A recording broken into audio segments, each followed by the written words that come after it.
Seigneur, nous sommes au mercredi 31 janvier 2024, mercredi de la 4e semaine du temps ordinaire année B, où l'Église fait mémoire de Saint Jean Bosco. Saint Jean Bosco qui fut un prêtre de Turin en Italie. Il a fondé la congrégation des Salésiens de Don Bosco et celle des filles de Marie Auxiliatrice. Nous souhaitons une très bonne fête à tous les membres de la famille salésienne.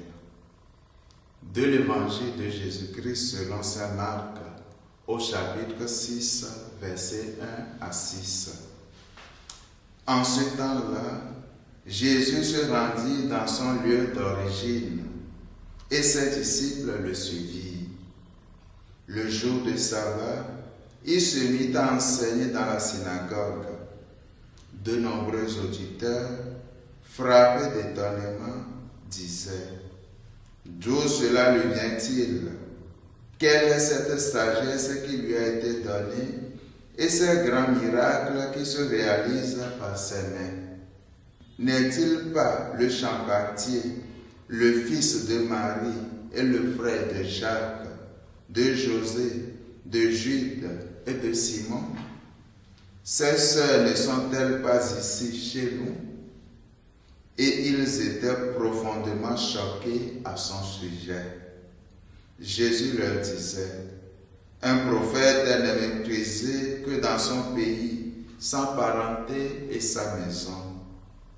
Et là, il ne pouvait accomplir aucun miracle. Il guérit seulement quelques malades en leur imposant les mains. Et il s'étonna de leur manque de foi. Alors Jésus parcourait les villages d'alentour en enseignant. Acclamons la parole de Dieu. Louange à toi, Seigneur Jésus. Bien-aimés dans le Seigneur, nous connaissons tous des situations semblables à celles de Jésus dans l'évangile de ce matin. Combien de jeunes, par exemple, ne se sentent pas compris par leurs parents? Combien de personnes âgées se sentent abandonnées et ne savent plus quoi faire? C'est ce que Jésus a vécu ce jour-là dans son village à Nazareth. On dirait en langage ivoirien que Jésus a tapé poteau, de telle sorte qu'il est réduit à l'impuissance. Il ne fait aucun miracle dans son village. Il s'en va et laisse ses concitoyens sans s'imposer.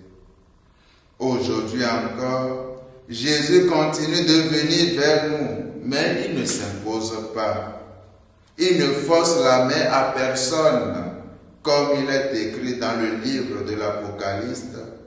Voici que je me tiens à la porte et je frappe. Si quelqu'un entend ma voix et ouvre la porte, j'entrerai chez lui, je prendrai mon repas avec lui et lui avec moi. Apocalypse 3, verset 20. Autrement dit, ce que Jésus attend de nous, c'est un accueil, une ouverture de cœur. Alors ce matin, ouvrons largement la porte de nos cœurs à Jésus, pour qu'il puisse rejoindre nos vies et accomplir des merveilles dans notre vie. Amen. Que sa bénédiction nous accompagne tout au long de cette journée. Au nom du Père et du Fils et du Saint-Esprit. Amen.